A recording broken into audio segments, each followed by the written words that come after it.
I just got the DJI Mini 2. They're no longer calling the Mavic.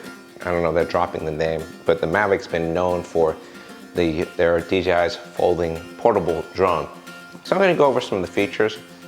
How does it differ from the original Mavic Mini? And if this is something that maybe you want. If you already have a drone or you want to, this is your first drone. What are its features and what it can do for you?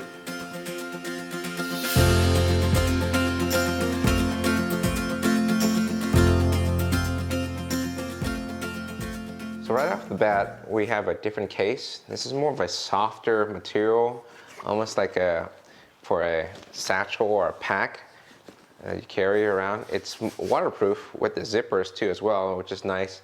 It differs from the original Mavic Mini pack or case, whereas this one's more of like a hard case solution. It has a single hand strap. So both are good, but this one I feel like is more falling in line with the Mavic Pro series. They've always come with this type of case. You can see this is the Mini, the 2, and this is the Mavic 2 Zoom, right? So they're kind of similar in where they're going with this. So once you get into the cases, this is the heart of it, right? The actual drone itself. On the right hand, this is the new Mini 2. And on my left hand, this is the original Mavic Mini. They look almost identical, right, in terms of the features. Now, I'm gonna put down the original Mini, and so probably most of you have already seen this one. So the difference with the new Mavic, I keep calling it Mavic, see, DJI keeps changing their names. It's now with the new Mini 2, aesthetically, it's almost the same. The the plastic is the same color. The gimbal guard is the same thing. The difference that you can tell right here is that they integrated this strap. So this is a strap. They do sell it, third parties sell it for this one, and you can find them on Amazon and other places, and DJI even sells their own. However, this one comes with the Fly More combo. So it goes around and it pinches the rear props so they don't move. That's one of the problems that I didn't like about the original Mavic Mini. So when you put it in the case, these things kind of tended to flop around a lot, and there was no real way to kind of keep it in and before you actually put it in the case, because the case, if you're not careful, you can kind of press in on the propellers and it kind of bends them in a way that's not good.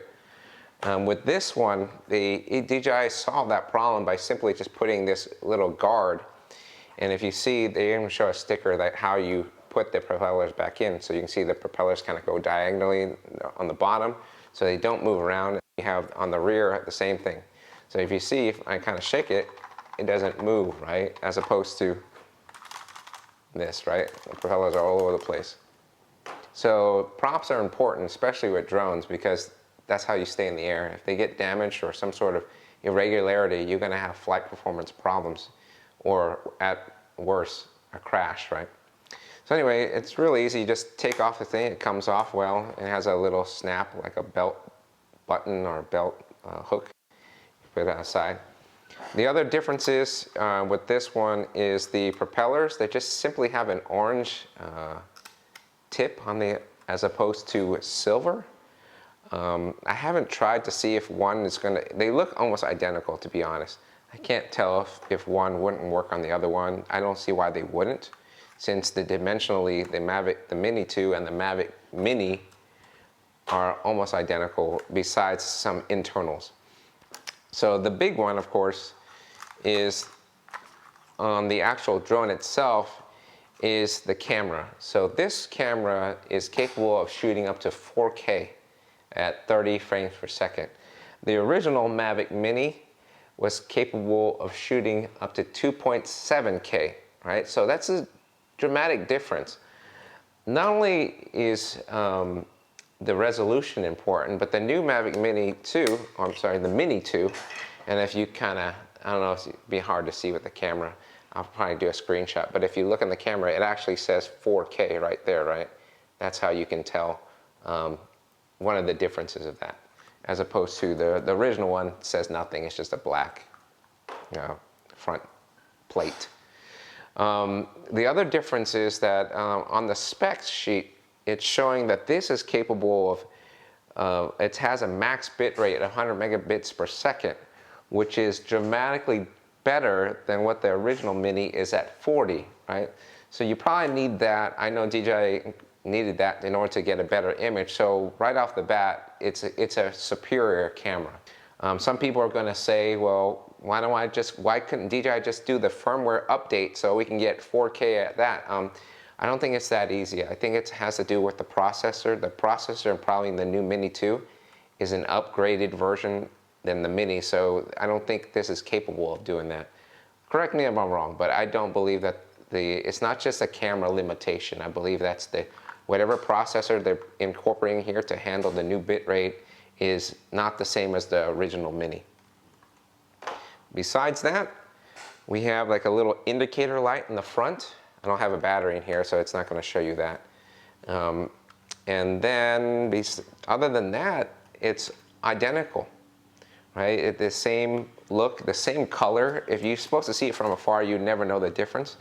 The only key thing you would see is the logos, right? On the right hand side, on the arms, you see Mavic Mini right here. And you see that?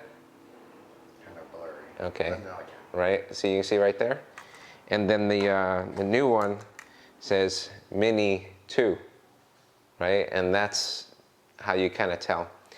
The other thing I'm noticing is the arms on the Mini 2 are a little bit more rigid. So I don't know if that's a better or a worse thing. That was one of the things that I saw on here's the original Mini. On the back, there's like it's a foam right here. So if you kind of see it, it's more subject to twisting or torque a little bit, but it doesn't break. As opposed to the Mini 2 it's more rigid dramatically. So I'm guessing that probably aid in flight performance in terms of when it's doing high-speed maneuvers or that type of thing, or banking. And then the other thing I'm noticing is like these vents are actually vents as opposed to just like plastic covers on the original Mini. So there's an interesting thing with the batteries. So it seems like the original, this on my left hand is the battery for the original Mavic Mini, and this is for the Mini 2. It seems like the Mavic Mini 1 battery is actually larger than the Mini 2. This one's 2400 milliamp, and then the Mini 2 battery is 2250. So what's interesting is that they have a smaller, lighter battery, but yet they're able to get 31 minutes of performance, right? If I'm not mistaken, the original Mavic Mini it's said advertised at 30 minutes, so give or take 1 minute, right, difference. So it's almost the same. So it's able to achieve the same performance, right, with a smaller battery. So it's telling me that whatever's in here on the new Mini 2 is more efficient in terms of the processor and all the electronics in here for flight capabilities and everything, which is remarkable, right? Okay, so once you get past the drone, you can see there's a significant difference, right? You can see on right here, on my table here, you have two drones. Outside the propeller tips and seeing like maybe the indication light on this one, but it's not on, it's hard to tell the difference. But you can definitely tell the difference between the controllers, right? This is, on my right hand side is the controller for the new Mini 2, and on my left, this is the original Mavic Mini. So, I don't know, I have my opinions on this one. I like the original one because it's so tiny. If you saw my original video when I did for the original giveaway for the Mini 1 in my review, I was able to kind of put this in my pocket, no problem, right? And I was able to put that along with my phone and the Mavic folded up, no problem. This one is bigger and heavier too. It's almost twice the size. Obviously, it's not folded out because the original Mavic Mini controller folds out and then you put your phone in here, right? And then it collapses when it does down. This is what the Mavic series is always done. But they've recently changed it up with the Mavic Air 2 and then now the Mavic Mini 2. Or I keep calling it Mavic Mini, just the Mini 2. And not only is it like I said, bigger, but it's heftier too. And the reason why it's heavier is because it has a battery inside, and it actually can power your phone when you use it. It has, on the differences here, it has the cine, normal, and sport modes on the toggle right here. You can change it. So you see that? Yep. Okay. And then it has all the regular function buttons that you would come to know with DJI drones. The other difference is that the phone holder is on the top. Before, always, since the original Mavic Pro, the phone has always sat in the bottom, right?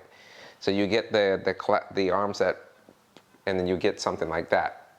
Now they switched it around, which I kind of like, because it's kind of, I've gotten used to seeing the screen on the bottom, so it doesn't bother me as much. But I used to fly Phantoms, right? My first drone was a Phantom 4. And while the controller was much larger, the phone sat up here, so it kind of, you weren't looking below your controller. I think they're doing the same thing right here, whereas you pull it out, and it has a spring-loaded tension. So once you kind of bring out the cable, I believe like that, and you kind of do one of these. Hold up, I do this on camera, and then you kind of put it in like that, which is nice. So. Even with the case, this is an iPhone 11 Pro Max. It fits well, and there's no problems with that. And then, of course, when you're done, just pull it out, detach the cable, put it back here. It has a little place where you can kind of stow it away, and then just collapse it down, and you're ready to go. So I do like it. It's just a different feel, and it's a little bit larger. Outside of the improvements of the drone themselves, which is you're going from a 2.7K at 40 megabytes per second bit rate to a 4K 100 megabytes per second, is that the controller now is equipped with OcuSync. So if you're unfamiliar with that, that's DJI's proprietary transmission system for controlling an image transmission, right? It's hands down the best transmission system for drones that I've seen that any manufacturers come with it. Skydio, there's Autel, any other manufacturer you can think of. OcuSync 2 just blows them out of the water, because the transmission quality is so good. You just get such a clear picture, but more important that you're able to retain control of your drone even when you don't necessarily have line of sight or long distances, right? This OcuSync is being advertised as 10 kilometers, right? So that's dramatically farther than what this was. This is the controller for the original Mavic Mini, and this is Wi-Fi based, right? So you were getting maybe a mile, if that. Realistically, you weren't getting that. You're probably getting maybe 400 to 500 feet under ideal conditions. And that's okay if you're just kind of in a small area, but if you really wanted to try to see interesting things and push your drone out, you get loss of signal, or you would image transmission problems when you're viewing, or just you're kind of, it's not being responsive because it's losing control. With this one, this is the same transmission system. OcuSync 2 is the same thing that they're using on the Mavic series.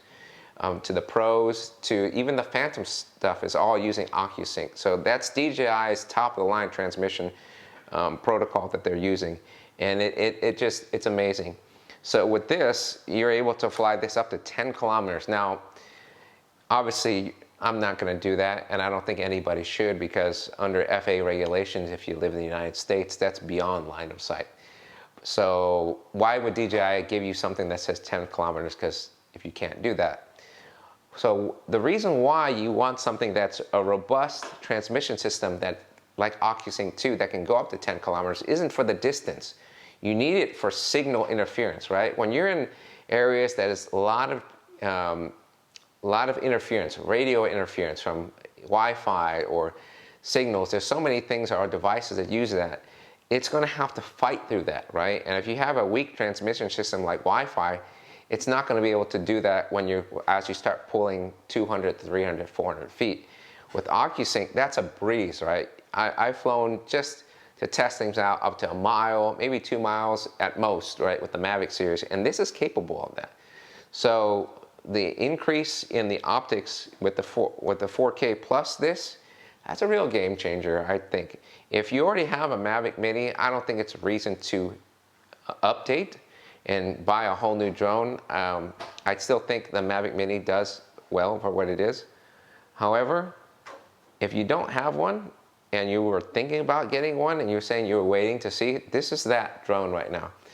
If a Mavic series is a little bit expensive, as it is, the Mavic Air 2 is about $799. If you get the combo, it's about $1,000, right? This one here, the drone itself, I think is about $499, and you get the combo, it's like $599, right? So it's a lower price.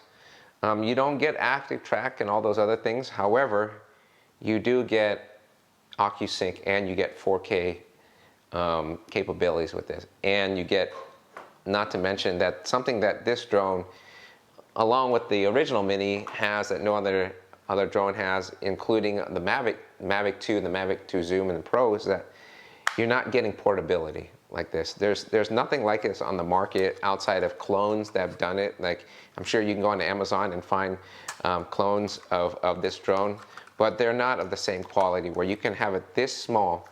And I've shown this in the past where it's shocking where you can see the difference in size. That's my phone and that's the drone.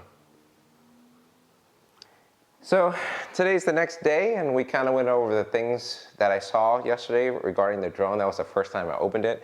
There was one thing I forgot to mention, is that the Mini 2 combo packages, which is the one that I bought, interestingly, they don't come with propeller props, right? Which I thought was interesting, because I thought that the Mini 2 box is dramatically smaller than the original Mavic Mini, right? Here's the original Mavic Mini right here, and that's the Mini 2 box, right? So you can see it's smaller. I was like, okay, I wonder what they're doing with that.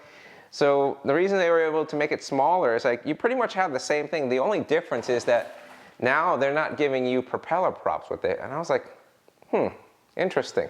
However, the original Mavic Mini props do work on the new Mini 2, because I tried them on and they fit just fine and they fly just as well. So I think that's a cool addition. I think maybe they should have brought them in there, because, you know, this is marketed towards new pilots. So, but obviously they either wanted to make the packaging smaller, or they want to make people buy them. Maybe they felt like people not using them. I thought they were pretty helpful, especially when flying indoors. So anyway, so we're gonna actually fly this, right? I haven't actually flown the Mavic, the Mini yet. And of course, you know, whenever you're flying something, you always want to take it outdoors and stuff like that, but I'm a pro, so whatever. We're going to fly it indoors for the first time, because what can go wrong? Anyway, so you can back up a little bit, Jason, and then we're going to, Jason's my cameraman, just so you know. So we're going to do this thing. So go ahead and bring the camera down, and there. There we go. All right, and here we go. First flight. What can go wrong, right? Whatever. All right. All right, go ahead, Jason, and you're gonna. All right, there we go. We're gonna go through the studio. Back up, Jason, back. Faster.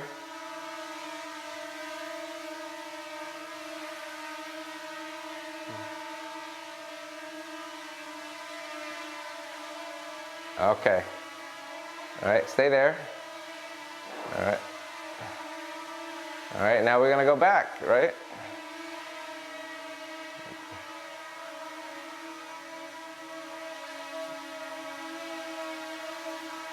There we go.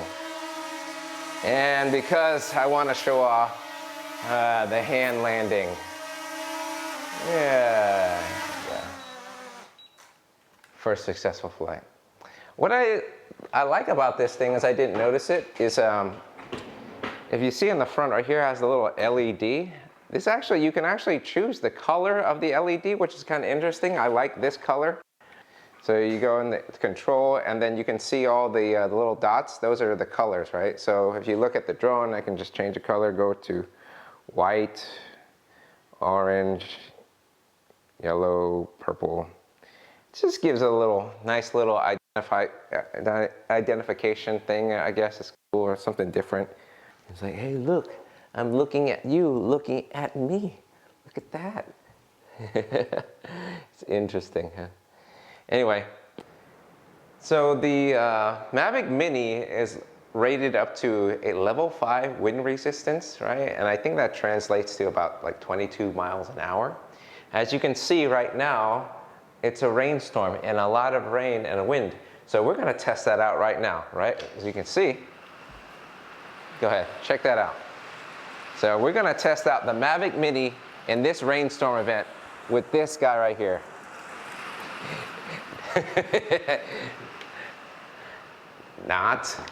We're definitely not doing that. I don't think DJI covers water damage to that degree, I think, or purposefully. Anyway, so we're gonna have to fly it another day and we'll kind of compare the footage and the cameras. I know based upon what I said before regarding the, not just the resolution, but the bit rate of this one is much higher than the original Mini. So which lends to tell me that it's gonna have a better picture profile overall. So, but we'll see. Anyway, streaming from 1015 Studios, and stay tuned for more information on the Mavic Mini 2.